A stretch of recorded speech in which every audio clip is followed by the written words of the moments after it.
DSM Podcast Inspirasi Berbagi.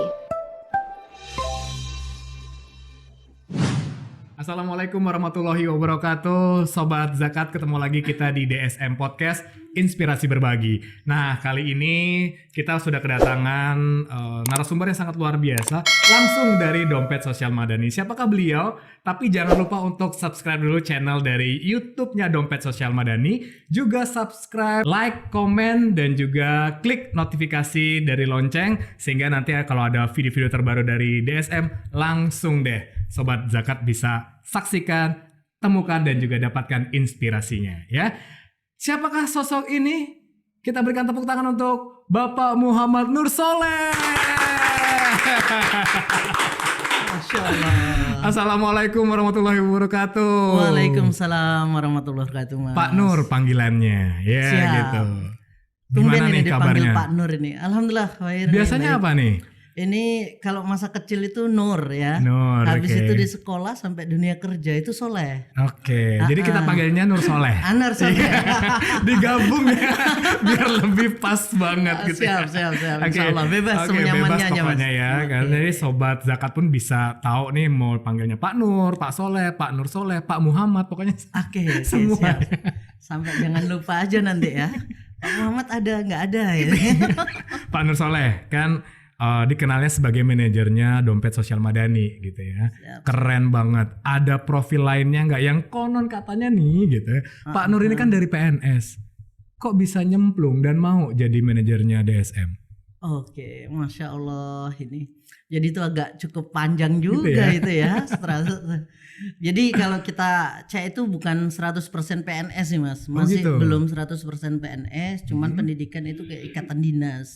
Oke. Jadi kalau di Kementerian Keuangan tuh ada STAN. Nah, kalau di Kementerian Perindustrian tuh ada perguruan tinggi juga yang menciptakan gitu tenaga penyuluh lapangan namanya. Nah, itu penempatannya di setiap provinsi. Oke. Jadi kita ditempatkan, alhamdulillah karena saya juga asli Bali gitu kan. Kita balik lagi ke Bali untuk mengembangkan daerahnya.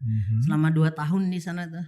Selama 2 tahun, habis itu di perjalanan menjadi pegawai lah ya dalam tanda kutip itu, saya merasakan kayaknya kurang Wah. tepat di sini gitu. Jadi alhamdulillah itu dari kecil tuh saya beasiswa, Mas. Wow. Jadi otomatis waktu itu saya merasakan kok kurang kegiatannya gitu. Otomatis saya mengeksplor diri lah bahasanya begitu. Jadi keliling, berusaha menjadi pedagang ya. Tanda kutipnya begitu. Dagang apa nih? Diawali itu saya jualan kacang jagung, marni. Jadi kalau mau berangkat dari rumah ke tempat kerja tuh di Pemda itu 40 menit. Nah, saya mengawali berangkat tuh lebih awal, kemudian keliling naruh dagangan di setiap warung yang saya jumpai. Balik di sore hari saya sudah ambil dan dapat uang cashnya. Masya Allah. Nah, setiap 1 bulan sekali saya bandingin tuh uang cash sama uang transferan. Nunggu 1 bulan sama yang dapatnya tiap hari gitu ya. Iya. Ternyata kok jauh gitu. Iya. Nah, otomatis sejak itu sudah mulai berusaha berpindah-pindah lagi.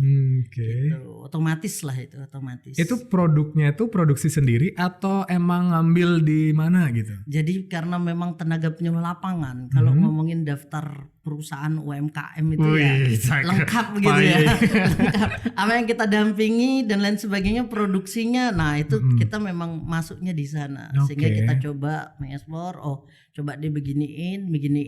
Wah, kalau diginiin nanti nggak laku karena yang terbiasanya bentuknya kan kalau kacang jagung tuh kayak agak pecah gitu ya. Ini utuh. Ini bentuknya utuh. Nah, otomatis ini agak berbeda. Ya dengan yang sudah ada di pasar gitu. Iya. Karena yang kita dampingi ini nggak kayak nggak percaya, ya udah coba kita tes dari mulai 3 kilo sampai 25 kilo sehari. Wow, keren Alhamdulillah banget. Itu 1 hari 25 kilo. 1 hari 25 kilo. Kapan akhirnya memutuskan untuk berhenti bekerja dan akhirnya fokus di jualan itu? Ya itu akhir tahun sekitar 2013 ya. 2013 waktu itu tidak hanya kacang jagung, Mhm. sudah ada 3 produk yang saya Masya pegang. Allah, keren banget. Apa aja itu? Itu ada namanya gula semut, ya, itu memang produksi sendiri dari pendampingan petani gula merah, kemudian saya inovasikan dijadikan gula semut gitu. Nah itu bentuknya butiran. Otomatis dari 2 produk ini kemudian ada tambahan lagi namanya MNS Collection. Apa Jadi itu? ada itu kerajinan-kerajinan. Oke. Jadi memang menjadi cita-cita waktu itu MNS tuh Muhammad Nur Soleh, Mas. Masya Allah, keren banget. Jadi dari Tepuk tangan dulu dong Sobat Zakat. dari SD itu ternyata sudah tertulis Iya, dan iya, hurufnya itu mirip Superman, Iya. S-nya dan lain Masya sebagainya. Allah. Namanya MNS. Iya, iya. Nah, Ya terwujud lah sekarang ya, secara fisiknya udah kayak Superman Alhamdulillah, ya. alhamdulillah. Tinggal pakai sayap aja di belakang iya. nanti. Alhamdulillah. Pak Nur ini asli mana? Saya asli besar di Desa Melaya, salah satu desa ujung barat Pulau Bali, Mas. Oh, jadi emang lahir besar di Bali ya? Lahir besar di Bali, kemudian juga aktivitas sampai mau kuliah itu memang semuanya di Desa Melaya. Jangan tanya Denpasar waktu Oh gitu itu. ya, masih belum tahu serius. ya. Pertama kali kita kuliah ditanyain Bali mana? Wah, saya ditanya Kute. Oh gitu. Saya nggak tahu Kute. Padahal nak Bali gitu ya. Engken tadi saya nawang gitu. Nah, jadi ada kisah uniknya waktu ospek ya, namanya ospek di sana. Ini serius orang Bali apa enggak gitu. Nah, saya buktikan dengan 3 Apa aja itu? hal. Jadi yang pertama, nggak semua tahu tanaman khas Bali. Ya, akhirnya saya menjelaskan namanya majegau. Oke. Kemudian Wah, ini saya baru dengar juga. kemudian hewan ya, hewan yang asli endemik di Bali. Waktu itu jalak Bali. Oke, Jadi tahu. itu dan itu banyak yang tidak tahu. Kemudian yang ketiga yaitu bahasa. Oke. Bahasa yang dikenal di tengah masyarakat kan banyaknya umumnya bahasa Bali. Bahasa Bali. Nah, kebetulan saya lahir di Desa Melaya, besar di sana, ada bahasa lebih tua lagi namanya itu? bahasa Nuse Penide. Oke. Itu berbeda banget sama bahasa Bali. Mas. Boleh dicontohin dia kayak gimana contoh, sih contoh, sebenarnya? contoh, Iya, contoh contoh gitu. dulu contoh. Jadi mau kemana kamu? Jahede. Jahide, mau kemana? Oke. Kalau ke mall malu. Mau ke sana dulu. Mau ke sana dulu bukan. Oke. Tapi jawabannya mau ke kebun. Jadi mall itu kebun. Beda jangan Iya, beda banget. Iya. Padahal kalau ada di pasar udah shopping aja tuh. Nah, iya. Nah, kalau ke mall malu nih mungkin di mall-mall besar lah Iya, gitu ya. benar. Di Desa Melaya nggak ada mall. Iya. Adanya ya udah kebun itu. Jadi mall itu kebun. Itu beda banget, sudah jauh selisih bahasanya dengan bahasa Bali jauh. Iya. Kalau orang Jawa mungkin kalau ketika kita berbahasa Bali dengan halus ya, bahasa orang Jawa biasanya akan nyambung. Iya. Nah, tapi kalau bahasa Nuse nggak ada sambungannya itu.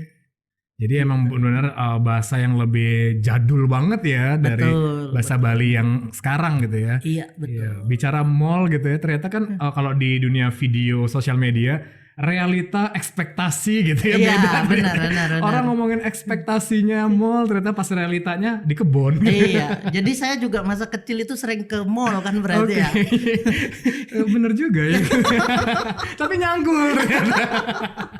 Ya itulah. Oke, itu menarik itu kegiatannya. kan dari pedagang akhirnya langsung ke DSM atau gimana nih? Jadi di perjalanan 2012 kemudian 2013 saat itu saya juga menjadi konsultan industri. Jadi keliling ke UMKM baik dari industri rumah tangga gitu, kemudian sampai perusahaan besar, ada beberapa proyek yang kita dampingi terkait dengan produksinya, line produksinya. Wih, keren banget. Jadi dari layout sampai kelistrikan. Jadi efisiensi lah ya, efisiensi di sana. Nah, pas di tengah-tengah 2013-2014 saya punya beberapa usaha dengan keluarga itu adalah ternak sapi, Mas, sapi Bali. Ternak sapi Bali, kemudian DSM ini kan pasti membutuhkan sapi Bali. Wah, Di situ iya, tuh iya, pertemuan kedua sebenarnya. iya. Karena pertemuan pertama itu waktu itu saya sempat banyak keliling gitu kan. Kemudian ingin mengabdikan waktu, akhirnya saya ada ngambil ya bisa dibilang ngajar lah di pondok pesantren tertentu di Jembrana ya, tepatnya di Firdaus. Kemudian ketemu salah satu pendiri DSM di sana. Masya Allah. Lambat laun saya ditanyain sudah zakat gitu.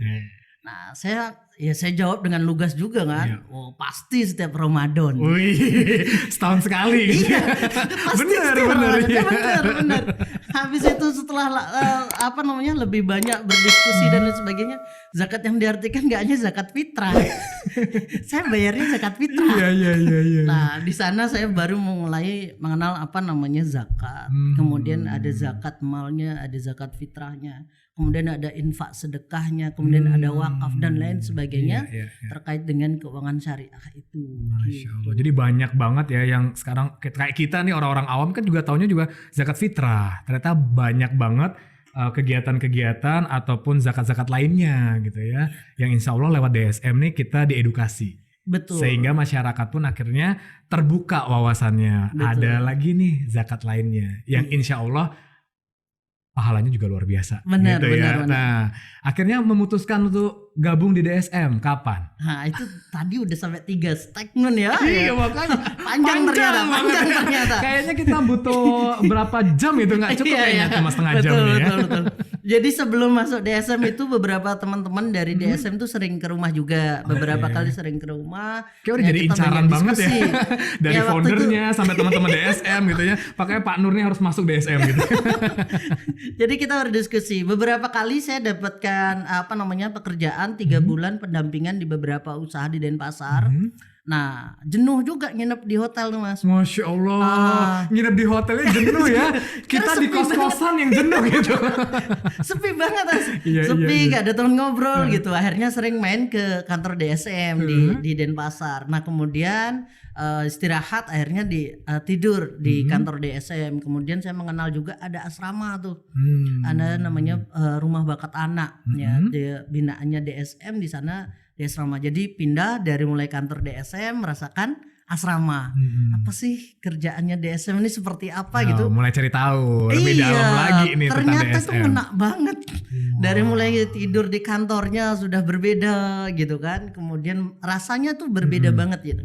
Kemudian kita tinggal di asrama tersebut itu berbeda. Tidak hanya dalam tanda kutip melihat sisi ya udah yang penting anak sekolah gitu aja, tidak. Bener. Ternyata banyak. Waktu itu anak-anak itu diajarin wirausaha jualan jamur Mas. Jadi jiwa-jiwa rasanya naik gitu kan. Iya. Wah ini tumben-tumbenan seperti ini gitu kan. Nah akhirnya banyak nanya. Ya namanya jatuh cinta Mas. Saya bilang saya nggak dipekerjakan DSM tapi saya jatuh cinta. Kalau orang jatuh cinta tuh gimana Mas? Iya, Kita yang ngejer ya. Iya, berjuta-juta rasanya. Pokoknya gimana cara biar kita dapat gitu kan. Betul. Nah, bicara tentang jatuh cinta gitu, segimananya nih kalau misalnya bicara dengan istri gitu kan? Iya. Apakah istri cemburu sampai sebegitunya cinta sama DSM gitu? Begitulah Mas. Jadi istri itu ternyata kerja di puskesmas Mas. Beliau Oke. bidan ya kan. Bidan ketika kita juga berdiskusi kalau kita misalnya pindah ke Denpasar seperti apa. Itu panjang. Kenapa juga kita pindah Denpasar? Karena DSM Jembrana kan belum ada Mas. Belum ada sehingga kita ya udah saya terus menyampaikan. Nah, karena dia bidan kemudian di salah satu program lainnya di DSM ini program komplit Mas. Tadi ada ngomong pendidikan anak, saat ini kita ngomongin ada kesehatannya. Otomatis saya bilang, saya jamin lingkungan dengan teman-teman medisnya akan tetap nyambung. Nah, kita pindahlah ke Denpasar tuh. Kita sudah ngontrak satu rumah gitu kan di Denpasar dan lain sebagainya. Habis itu ternyata istri ini sudah ada momongan waktu itu kan. Iya. Ternyata berapa tuh? Satu Masih satu waktu itu, waktu ya. itu masih satu. Ternyata dia bilang ya udah Abi aja yang kerja. Saya tak fokus di rumah gitu kan. Jadi tidak lagi ingin praktek dan lain sebagainya waktu itu. Nah otomatis nih kalau ke Denpasar apakah di DSM masih bisa sambil mencukupi jualan gitu ya. Iya, karena kan masih ada usaha Mas. Benar. Ada beberapa usaha yang memang kita tinggalkan ya ke Denpasar seperti itu. Nah itu otomatis diskusinya panjang lah ya. Tetapi alhamdulillah sampai saat ini juga ini tahun ke-6 Mas. tahun ke-6 di DSM, dan istri juga kayaknya sudah mulai jatuh cinta sama DSM. Wih, tepuk tangan dulu dong Sobat Zakat, keren banget gitu ya. Ternyata Pak Nur yang jatuh cinta duluan, istri pun ikut jatuh cinta gitu ya. Tadi kan bicara tentang DSM, ada kegiatan pendidikan anak, ada kesehatan, kegiatan sosial lainnya apa aja nih? Jadi kalau di DSM ini ada program lainnya yang berbasis ekonomi. Nah, di sini nih pertama kali saya bergabung itu disampaikan. Ini kan sudah mulai ada beberapa hal ke program-program yang udah berjalan. Ya saat itu 2017 ya, di awal-awal 2017, artinya usia DSM juga sudah sekitar 18 tahun tuh. Udah usia matang kan gitu kan, ABG dah. Udah remaja gitu ya. Iya betul. Setelah kita cek, itu di situ waktu itu ada namanya program lingkungannya, kemudian ada pendidikannya, kesehatannya dan lain sebagainya. Sampai di ekonomi itu saya kulitin, dalam tanda kutip itu saya tanya betul apa aja gitu kan, seperti apa aja gitu. Akhirnya di sanalah saya masuknya. Jadi saya masuk waktu itu menjadi manajer program. Lebih banyak bertemu dengan bina-binaan DSM.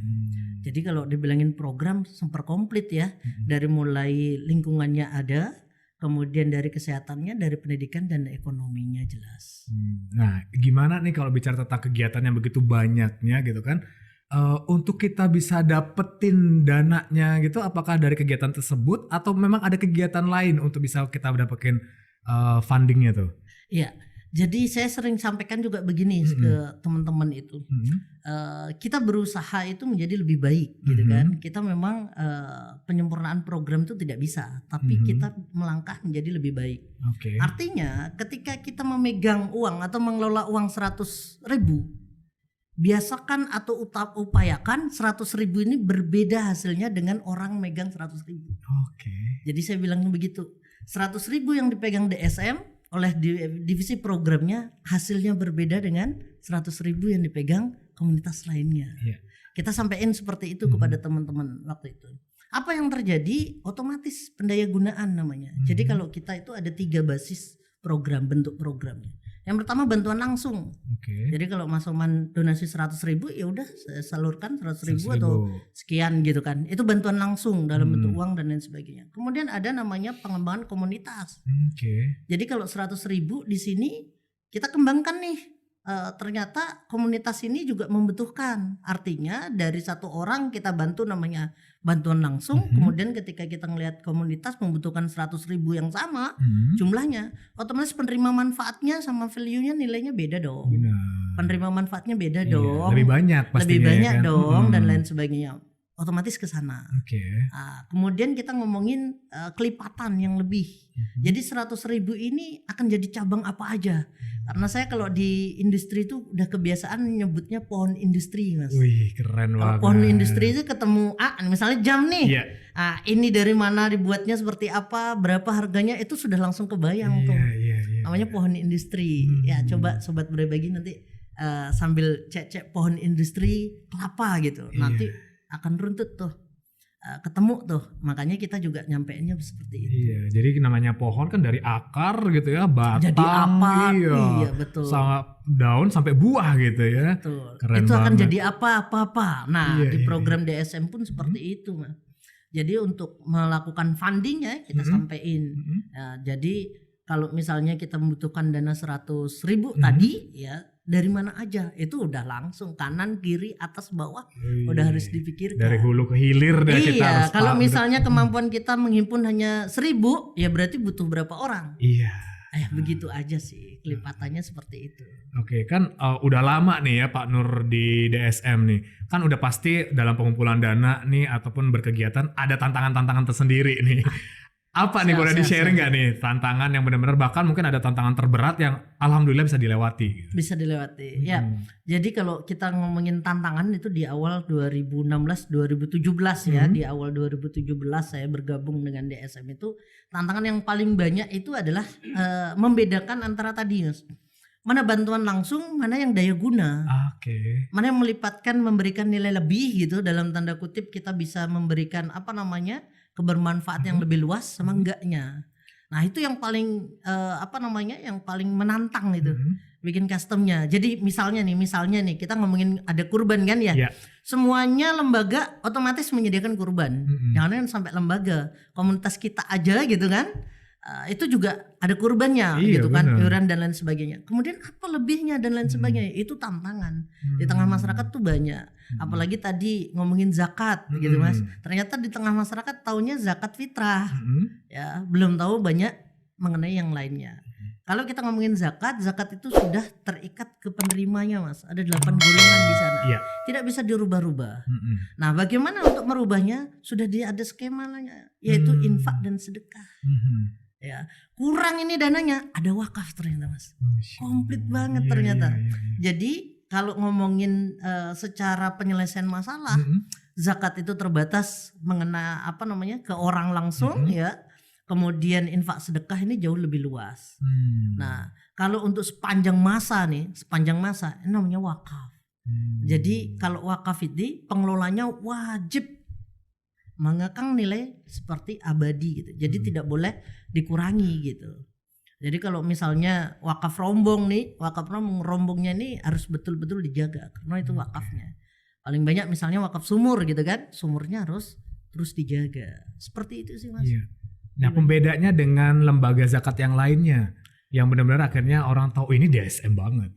Oh ya, jadi kalau DNA kita itu lebih banyak itu kita orientasi atau fokusnya itu ibu dan anak. Oke. Jadi yang paling banyak kita menjadi penerima manfaat tuh ibu dan anaknya. Kenapa? Jadi kalau kita saat ini hubungkan dengan saat ini itu ada banyak isu stunting ya. Isu stunting ini cukup banyak di kita gitu ya. Dari ibu dan anak inilah kita bisa juga menyelesaikan di sana. Pendidikan banyak banget itu kalimat-kalimat memotivasi bahwa madrasah atau yang terbaik adalah ibu yang berpendidikan, anaknya pasti berpendidikan, pinter pasti gitu ya. Seperti itu. Otomatis yang berperan paling banyak itu ibu. Tadi kita selentingan tadi kan ngomong ya, istri saya tuh tidak bisa ngurusin saya, bisanya ngemuin. Otomatis ya. Jadi kita fokusnya ke ibu dan anak tadi gitu loh Mas. Nah, ibu nih kenapa? Ibu adalah yang paling rentan di keluarga. Ya, misalnya ketika ibu nggak mood nih Mas, habis itu satu keluarga deh Mas. Habis itu. Iya kan? Kemudian anaknya juga habis. Iya benar. Ya, jangan tanya suaminya, lebih habis lagi. Udah nggak bersisa gitu. Artinya di mana?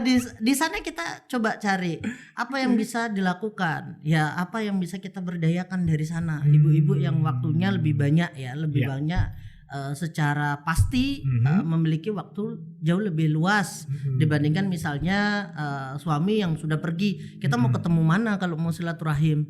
Saat di tempat kerjanya suaminya kan kita mau berdayakannya seperti apa? Terkhusus lagi adalah ibu dan anak yang single parent memang. Jadi ini jauh lebih rentan. Kalau tadi adalah kita motonya apa? Satu keluarga ada satu usaha, ya. Satu keluarga satu usaha. Nah kalau yang ini ketika single parent ini otomatis ibunya harus berdaya. Nah, ketika ibunya berdaya, anaknya insya Allah terselamatkan. Karena kita di realita kita nih di tengah masyarakat ini, seorang ibu yang membesarkan 6 anak itu bisa Mas. Tapi kalau seorang satu ayah membesarkan 6 anak, jangan kan 6, satu aja berat banget kayaknya. DNA kita ke sana Mas. Jadi berbeda banget penerima manfaat kita dari sebelah kalau diomongin gendernya gimana gitu. Insya Allah dari DSM itu fokusnya ibu dan anaknya. Kenapa juga anaknya? Anaknya ini adalah pemutus kemiskinan yang paling bagus. Karena kemiskinan keturunan itu juga ada. Gimana Mas? Udah kebayang miskin karena keturunan tahu Mas? Gimana ya? Gimana contohnya kayak gimana tuh Pak Nur? Di tengah masyarakat tuh begini. Jadi ketika kita terbatas nih kemampuan seorang bapak dan ibunya untuk menyekolahkan misalnya dan lain sebagainya. Udahlah ikut kuliah aja gitu. Itu yang saya alamin dulu di desa saya. Jadi angkatan saya tuh sedikit yang melanjutkan sekolah sampai SMP dan SMA, apalagi perguruan tinggi bisa dihitung Mas angkatan saya itu. Nah, otomatis dari sana otomatis dia ngikut kerja ke bapaknya dan lain sebagainya. Dari sini belum matang, pekerjaannya belum matang, sudah menikah. Dari keluarga duafa melahirkan keluarga duafa. Ya. Belum matang lagi itu, melahirkan cucu kan? Ya Allah. Ini namanya miskin keturunan. Iya, iya, Kita iya. putus di sini. Hmm. Anaknya, makanya kalau program kita namanya bakat anak tuh. Hmm. Kita kembangin bakatnya tuh. Oke. Kita fokus ke bakatnya karena seyogyanya nggak semuanya kita tuntut supaya pintar gitu kan. Kalau mungkin di sekolah wajib nilai matematikanya harus sekian, bahasa Indonesianya harus sekian. Iya. Ya, tapi banyak juga ternyata masalahnya begini. Saya belajar kos tangan kok nggak dipakai ya di Iya dunia. bener. Udah lulus apa ini? Nggak ada di dunia kerja, nggak ada. Tapi saya dunia suka usaha nggak matematika ada ya Mas. gitu. Saya suka matematika. Iya bener. Tidak dari sisi sana, tetapi kita ngelihatnya apa?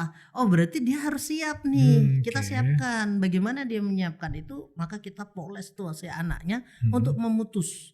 Jadi kadang-kadang kita sampein, ya udah kalau bapak ibunya benar-benar sudah tidak punya waktu lagi untuk kita bertemu dan lain sebagainya untuk kita kembangkan. Motivasinya sudah berkurang karena bisa jadi dari usia atau saking kelamaan. Jadi kadang-kadang begini, kita menemukan sebuah masalah tuh besar. Misalnya kita main ke pemulung gitu. Iya. Kita bilang, "Bu, nggak bau ya?" Jawabannya pasti, "Enggak, biasa aja." Ya, karena sudah jadi kebiasaan. Betul. Iya. Pas kita masuk, ya bau banget kan gitu. bener. Jadi itu pun dialami di keluarga duafa gitu.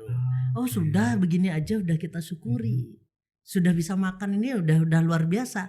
Itu stop akan di sana gitu. Tapi anaknya ini enggak, masa depannya masih panjang nih. Setuju. Di situ tuh kita harus eksekusi lebih banyak lagi, lebih concern lagi. Maka kami concernnya ibu dan anak. Iya benar, karena emang memutus rantai itu harus dari keturunan berikutnya ya. Mungkin si bapaknya emang udah sudah putus asa gitu untuk gimana ngerubah, yang penting udah bisa makan. Iya. Tapi si anak inilah yang akhirnya kita bisa rubah mindsetnya supaya dia bisa merubah kehidupan yang lebih baik. Betul. Dimana motivasinya juga dari seorang ibu. Iya. Tuh keren banget. Tapi kan itu salah satu kegiatan yang super duper keren banget dari DSM gitu. Ada nggak satu program mungkin yang sulit banget direalisasikan di Bali? Ya. Jadi dari sisi tantangan Mas ya. Iya, Kita kan benar. ngomongnya ini zakat ya. Benar. Zakat ini ternyata tadi sudah beralamat Mas. Sudah ada 8 golongan yang memang beralamat. Nah ketika kita ngomongin beralamat, kita kan nyalurin nih. Iya. Loh saya juga ngerasa misalnya kita nyalurinnya ke fakir dan miskin. Masih banyak juga tetangganya, aku masih fakir dan miskin juga. Iya. Ya kan. Kemudian kita nyampein ke guru-guru ngaji kita. Guru ngajinya kayak ngapain disantunin. Banyak banget yang menyampaikan begitu. Itu bukan santunan. Itu adalah penguatan supaya tetap konsisten ke jalannya dan lain sebagainya. Benar. Nah, ini yang kita lakukan. Nah, pas saat tantangan yang terbesar di tengah masyarakat itu kan majemuk nih, Mas. Benar. Majemuk. Lah ini kan sudah beralamat dananya. Terus gimana dong saudara kita yang lain? Iya. Misalnya dalam tanda kutip kalau zakat ini untuk umat Islam, Mas. Nah, ketika untuk umat yang lainnya seperti apa? Iya. Maka otomatis kami melakukan edukasi. Di Islam ternyata komplit. Kalau zakat memang yang untuk umat Islam, kemudian ada infak sedekah. Ini penerimanya bebas. Boleh selain umat Islam. Boleh.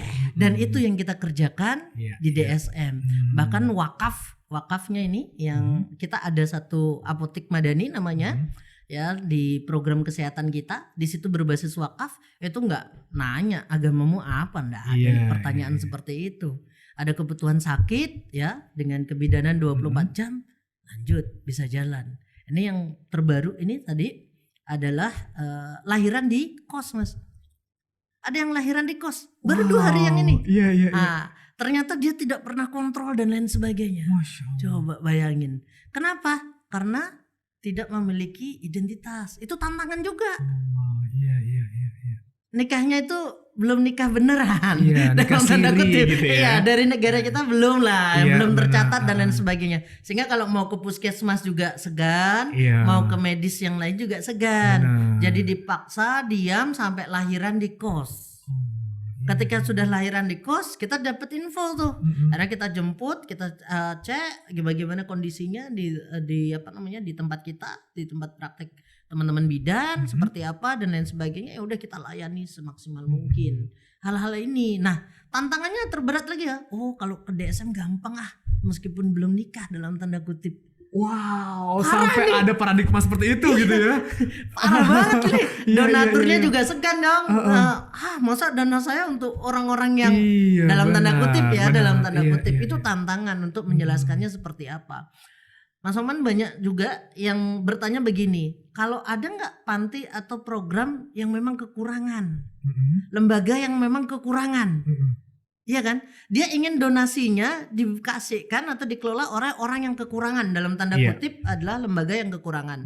Kalau dia asrama atau panti yatimnya yang ngenes. Benar. Dalam tanda kutip. Kalau misalnya klinik kesehatan yang ngenes juga, yang sekedarnya dan lain sebagainya. Tetapi itu paradigma lama, Mas. Yang seharusnya dilakukan, dimotivasi itu adalah donasi itu dikelola oleh profesional sehingga manfaatnya lebih luas. Benar. Dalam tanda kutip kalau ngenes, apakah punya catatan? Tidak dapat donasi karena ngenesnya? Iya. Karena ngenesnya kan banyak faktor nih. Benar. Iya kan? Apakah sudah dapat donasi tetapi masih tidak mau berubah? Tadi kita ngomongin keluarga duafa aja. Benar. Kita mau bantu, mau kasih modal. Ada tuh pengalaman teman-teman ngasih rombongnya dijual. Ya kan? Ngasih apa? Ngasih motor. Waktu musim Gojek banyak banget tuh. Ya, motornya dijual juga. Gojek gak sponsor ya Mas? Gak apa-apa gak apa-apa ya. Jadi, karena ada salah satu sobat zakat kita juga sebagai driver. Alhamdulillah ya luar biasa. Oh. Jadi ketika kita bantu tuh ada motornya juga dijual dan lain sebagainya. Tadi kenapa? Karena merasa sudah nyaman. Gini-gini aja udah cukup kok, gitu kan? Nah ternyata hal-hal yang seperti ini yang paling banyak menjadi tantangan kita di tengah masyarakat. Masyarakat inginnya mendonasikan ke tempat-tempat yang dalam tanda kutip ngenes, kelihatan membutuhkan dan lain sebagainya. Nah bahkan ditinggal. Udah DSM kan udah bagus tuh, udah ada kantornya udah bagus. Cari yang lain aja. Ini tantangan, Mas. Iya. Padahal kenapa kita bisa jadi seperti itu? Ada kantor, ada layanannya dan lain sebagainya, ada apoteknya dan lain sebagainya. Itu karena apa? Karena mendayakan ya, mendayakan dana yang tadi dari 10.000, dari 20.000 dan dari sebagainya itu, dari angka-angka tersebut, dari penghimpunan dana tersebut dikelola dan didaya gunain. Tidak dikelola kemudian diserap doang. Iya. Ya, saya nggak ngomong banyak yang ngenes menyerap, nggak ngomong. Lebih tapi terplanning lah ya, gitu. Iya, Jadi sudah betul. memang terencana, disiapkan sehingga tersalurkannya emang benar gitu secara profesional. Betul. Gitu ya. Jadi kan tinggal dicek aja laporan keuangannya seperti apa, kegiatannya kan seperti itu. Kalau memang itu bermanfaat dari misalnya tadi ngomongin 100.000 manfaatnya untuk 2 orang lebih baik kan daripada 100.000 untuk satu orang. Gitu. Itu ngomongin jumlah, belum lagi ngomongin yang lainnya. Nah, gitu. itu kan bicara tentang DSM dengan lembaga zakat lainnya gitu. Atau pernah kerjasama? Atau emang DSM ini pengennya berdiri sendiri aja? Gitu? Banyak, Mas. Banyak ya. Kalau kita review tadi kembali lah, visi kita itu adalah pusat kebajikan, Mas. Masya Allah. Kita ingin menjadi pelopor pusat kebajikan, khususnya di Bali ini, gitu kan. Kita biasanya menyampaikan dari Bali untuk Indonesia. Nah, kemudian kita turunkan lagi menjadi beberapa misi-misi kan otomatis. Apa aja itu? Nah, dari misi yang pertama otomatis kita filosofi DSM sendiri, Mas. Nah, dompet sosial madani. Dompet ini kegiatan penghimpunan dong. Menyadarkan ya kan, mengajak ya kan, kemudian mengumpulkan dan lain sebagainya. Ini filosofi dompetnya. Sosial ini filosofi aktivitasnya. Aktivitasnya adalah berbasis sosial dan lain sebagainya. Kemudian madani ini tujuannya. Warga madani, masyarakat yang madani, masyarakat yang punya karakter. Tidak hanya baik tapi bajik.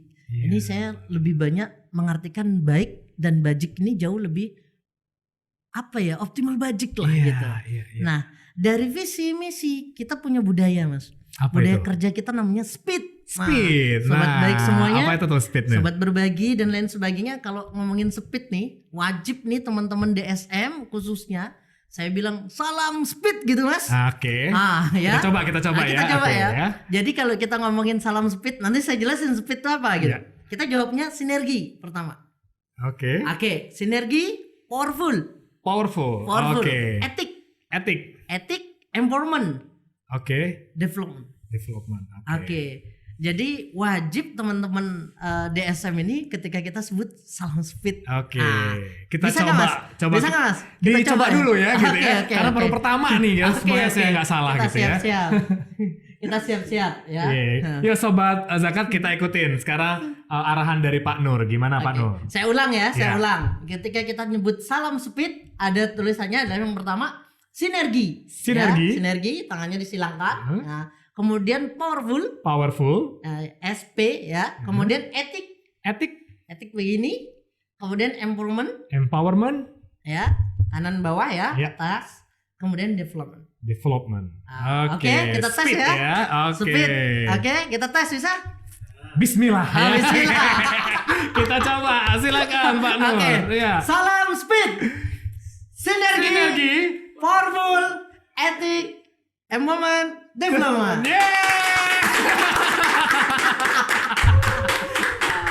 Keren banget. Jadi ya. itu diartikan S yang pertama tadi sinergi, Mas. Ya. Itu bekerja sama dengan siapapun dan kapanpun. Oke. Namanya bekerja sama dengan siapapun dan kapanpun. Ini dengan mana-mana boleh dong gitu kan. Tetapi kita lanjutkan lagi. Setelah dengan siapapun dan kapanpun, otomatis mitra kita banyak juga, Mas. Ya, kemudian kita ngomong powerful. Powerful itu artinya kita harus selalu senantiasa termotivasi. Benar. Semangatnya harus terus tinggi gitu ya. Iya, jadi kita nggak ada setengah untuk keluarga, setengah untuk di sana, nggak ada. Semuanya 100%. Masya Allah. Wajib, kalau perlu 200%. Oh, lebih ya pokoknya. Lebih dong. Iya, Ya. benar. Kemudian ada etik. Nah, di Etik. sini jadi sinergi sudah berapi-api tapi tetap pakai etik. Iya. Nah, kalau di etik ini misalnya nih ketika kita penyaluran kita mengurangi atau menolkan serah terima, Mas.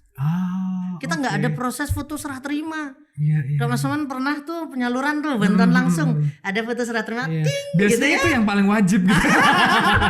Ya kan? Jadi kalau di desa enggak, saya oke. sering membriefing teman-teman kalau mau foto, donaturnya minta foto dan lain sebagainya, udah bantuannya ditaruh di sampingnya, kita senyum bareng.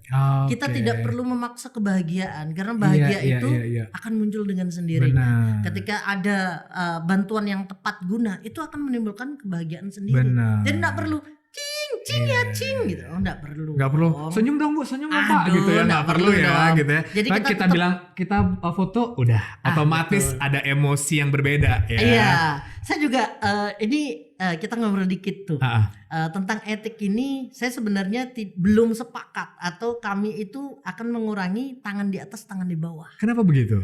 Kalau tangan di atas itu seolah-olah kita akan membantu terus ya kan. Oke. Ternyata ada kerendahan ketika kita ada tangan di bawah. Ya, sebaik-baik manusia adalah yang paling bermanfaat. Masya Allah keren banget. Ya, otomatis Benar, jangan sepakat. begitu juga merasa bahwa kita ada di atas. Amil itu adalah menghubungkan antara donatur dengan penerima manfaat. Muzaki dan mustahi. Posisi amil itu ada di tengah, Iya, tidak di atas, tidak di bawah. Iya. Ini juga yang membuat logo kita berganti. Dulu logo kita ada tangan di Iya, atas, benar. tangan di bawah, Mas. Iya, iya. Sekarang saat ini kita panah ke tumbuh untuk lebih baik lagi ke kanan. Iya, bersama atas. siapapun, kapanpun, dimanapun gitu ya jadinya ya. Betul. Keren. Lanjut kita setelah etik. Jadi dari etik kemudian empowerment. Di sini Empowerment. program-program ini pengembangan.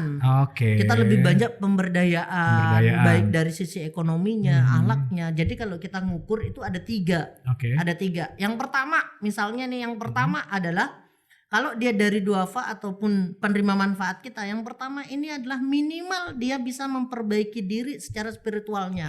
Oke. Jadi kalau misalnya saudara kita yang Islam otomatis harus memahami agamanya, syariahnya harus benar gitu. Minimal ini. Iya. Jadi kalau misalnya ibu-ibu yang belum berjilbab jadi berjilbab. Kalau misalnya saudara kita yang non dan lain sebagainya, dia harus mengenal. Nah, Kita ada program tuh sampai mengenalkan beberapa program mendekati mereka. Kemudian yang kedua, selain dia sudah mengenal atau mendekatkan diri kepada Tuhannya, itu bersosial, mendekatkan diri kepada manusia, bermanfaat. Ya. Jadi otomatis penilaian selanjutnya adalah mereka aktif di kegiatan sosial, dilibatkan. Anak-anak kami itu tidak menjadi objek, Mas, Iya. tapi lebih banyak menjadi relawan. Jadi kami sebutnya biasanya relawan cilik. Nah, kalau di menarik bencana ya. nih, kita lebih banyak biasanya adalah anak-anaknya kita kumpulin, kita jadiin relawan. Kenapa? Sumber informasi yang paling akurat ternyata anak-anak juga lumayan, Mas. Iya.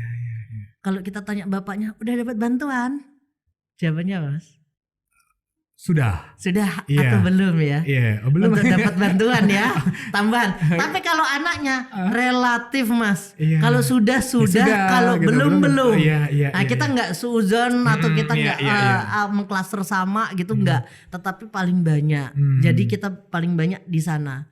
Ya, kemudian apalagi yang selanjutnya yaitu ekonominya. Oke. Jadi 3, mendekatkan diri kepada Tuhannya, bermanfaat untuk manusia dan lingkungannya. Ketiga adalah ekonominya harus naik dong. Wow. Jadi kalau namanya pemberdayaan atau empowerment harus berkembangnya ke sana dong. Ada perubahan ya pastinya. Ada perubahan ya. yang pasti yang kita ajak kemana gitu loh.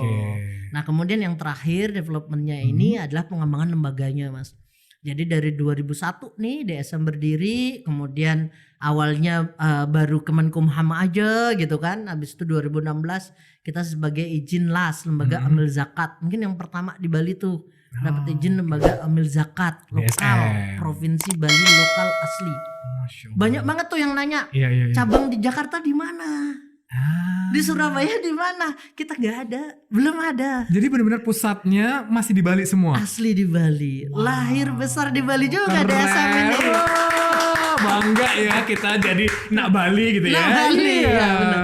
Jadi kalau di Bali lembaga zakatnya mana? Ya DSM. Gitu. Jadi itu developmentnya di sana. Kemudian berkembang lagi 2019 kita memiliki izin yang terbaru yaitu izin wakaf Mas. Oke. Jadi dan itu ternyata apa? Satu-satunya lembaga wakaf. Wow, keren banget. Terbaru itu. Iya, Terbaru. iya. Yang lainnya mungkin nadir wakaf uang itu baru di Bali itu baru ada tercatat DSM. Dan alhamdulillah saya juga berkompetensi dalam tanda kutip ya Mas. Di DSM itu amilnya atau pengelola zakat wakafnya ini berkompetensi di sana. Kita juga sudah memiliki tenaga atau SDM yang sudah kompetensi lewat BNSP Mas. Keren, tepuk tangan lagi. Pak Nur nih hebat banget gitu ya. Bener ya. Keren banget. Nah itu tadi Sobat Zakat kita udah berbincang banyak mengenai DSM dan juga sosok dari Pak Nur Soleh ini ya. Seperti apa hingga akhirnya memutuskan untuk mengabdi di DSM menjadi manajer di Dompet Sosial Madani. Insya Allah apapun tadi yang disampaikan kita bisa berikan manfaat ya kepada Sobat Zakat. Dan sekali lagi kita juga bisa menjadi relawan dari DSM. Kemana itu tadi ya di bawah tadi kata Pak Nur. Silakan ataupun websitenya. Kita akan ketemu lagi nanti berbincang hangat dengan narasumber lainnya hanya di DSM Podcast Inspirasi Berbagi. Jangan lupa untuk subscribe channel dari Dompet Sosial Madani. Ini juga akan tayang di Spotify dan juga Noise ya. Ketemu lagi kita di lain kesempatan. Wassalamualaikum warahmatullahi wabarakatuh. Waalaikumsalam warahmatullahi wabarakatuh. DSM Podcast Inspirasi Berbagi.